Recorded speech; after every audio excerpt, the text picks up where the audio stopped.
Out of the 83 linebackers that got enough snaps to qualify, Pro Football Focus rated Patrick Queen at 82 out of 83. They said he was the second worst linebacker in the league last year. Granted, he managed to get multiple Defensive Rookie of the Year award votes, which just shows that the Defensive Rookie of the Year award guys just don't know what they're doing. I don't know how he got more votes than Antoine Winfield, but that's besides the point. And also Jeremy Chin also only got one. No clue what they were doing, but that's besides the point. Let's talk about what went wrong, and there was a lot that went wrong. Now, there was some good as well. We'll get into the good. We're going to talk about both how I feel about how he played last year and what worries me, what are my concerns heading into the rest of his career, and what are the positives heading into the rest of his career, because slight spoiler alert, I'm not willing to say, oh, he's a bust, get rid of him by any means, and some people will say you should never do that with a rookie, and while I kind of agree, you can find some rookies to bet against.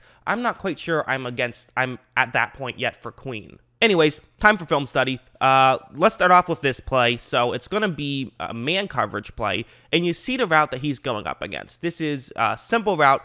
If you're a linebacker who's playing in man, you're going to probably have to defend this route 5 to 10 times a game. You just are. But watch how right when this play starts, I mean, again, you can already see, right? Let's play a quiz. If you're watching at home, tell me, just think in your head, what do you think Patrick Queen is doing wrong here? You already know. You can already tell. He's moved way too far in. He needs to give a little bit more of a gap right here because running backs can run by you. Maybe not college running backs, but you know what? NFL quality running backs, especially a good receiving one like Clyde Edwards-Helaire, he's going to be able to run by you, and you have to be a little bit more careful. And this is something I really talked about with Isaiah Simmons a lot, is Isaiah Simmons did this a lot as well. It's a lot of times with these faster linebackers, they're not used to sometimes having to give space to other players just because they're so used to being able to run by everybody. Because as you see, Edwards-Helaire with that running head start is able to get by Patrick Queen. So if you are going to get that close, you kind of have to turn your hips quicker, and that's just not what Queen did. It looked like he maybe even wanted to try to create some contact at the line, given that you can do that if it's not past 1 yard of the line of scrimmage. But still, you just gotta be a bit more patient than that, I think. Gotta read the route, see what he's doing, and then just cover up the route instead of trying to create contact at the line. Like, it just doesn't make sense. But then there were plays like this. That one, I think that's a clear thing to clean up. But sometimes it was just plays like this that were a little bit less his fault and more so just like the game moving very quickly for him. And this happens for a lot of rookie linebackers. Honestly, it happens for a lot of veteran linebackers. Sometimes you get fooled, and oftentimes it takes reps to fully understand what's going on. This is a great example where, it's going to be a fake screen to the offense's right, but then they'll have a tight end who's going to start off blocking, run over the middle, and then you're going to have Patrick Mahomes hit him. This is a classic Andy Reid sort of razzle-dazzle type play. This can absolutely fool some young players, and watch how it is going to fool Patrick Queen. I mean, watch. Queen, to his credit, realized the fake screen part really well and is doing a good job of trying to break in and see if he can have an impact on this play. The issue is that now you look, Mahomes is currently throwing it to Travis Kelce on this play, and Queen is completely running away, not even looking at Patrick Mahomes. He's completely taken himself out of the play. So again, is this a flaw? I don't know. I mean, if he doesn't run over there, well, then it might be more difficult to actually make the play. But because he ran too quickly and bid on it too quickly, well, now you have a player wide open where you're quote-unquote supposed to cover. Also, that's not all, because you're also going to see, look at how long it takes Patrick Queen to realize that this is not actually a screen. Like, watch. I mean, he completely runs over there until he realizes, oh, wait, you don't have the football, and it was just way too late. He took himself out of the play completely on that play.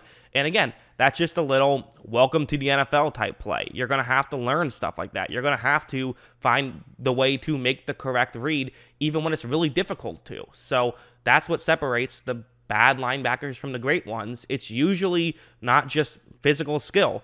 Ray Lewis isn't the first ballot Hall of Famer just because of his skill. It's a lot because of how smart he was. Like, having high football IQ matters, and most rookie players don't have high football IQ, so it's not that surprising that he had some of these flaws. All right, enough negatives. Let's get to some positives. Let's talk about why despite all of that, which again, I feel like I was fair, wasn't overly critical of some of this stuff, I think there's a lot of positives and a lot of things to like. And the main thing I like about Queen is that, coverage was his big issue, but when he knew what he had to do, he looked awesome. And this is a great example. So it's cover 0, or at least they're showing cover 0.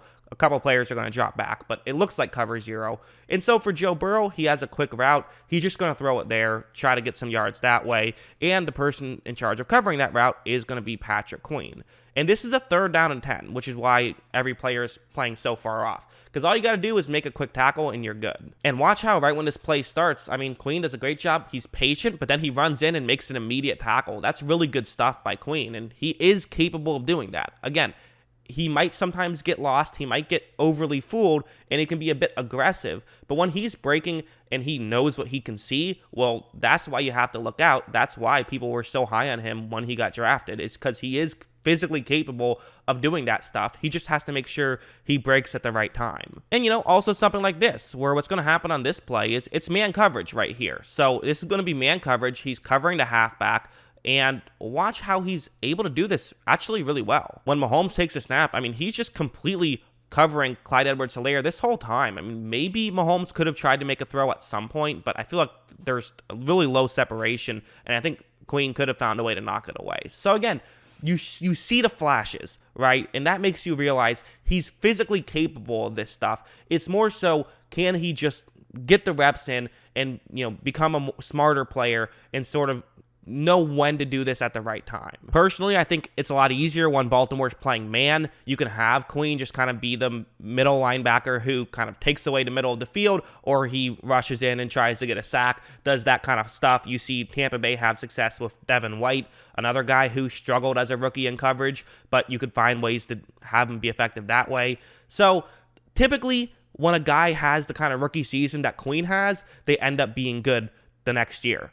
Not always, though. So, the flaws are there, but I wouldn't get too panicky over it. Now, I also wouldn't just throw my hands up and say, he's a rookie, he'll be fine next year. No, there's a very real chance that he'll just suck and be out of the league in a couple years. That is absolutely potentially the case right here. But I do think that there are some things to improve on, but you got to improve quickly because, Baltimore, they're trying to win a Super Bowl. They need you to not be a project, but to, be someone who can be great for your team. So hopefully that's what he can do next year. That's my thought on Patrick Queen. What do you guys think? Always love hearing from you. And of course, as always, thanks for watching.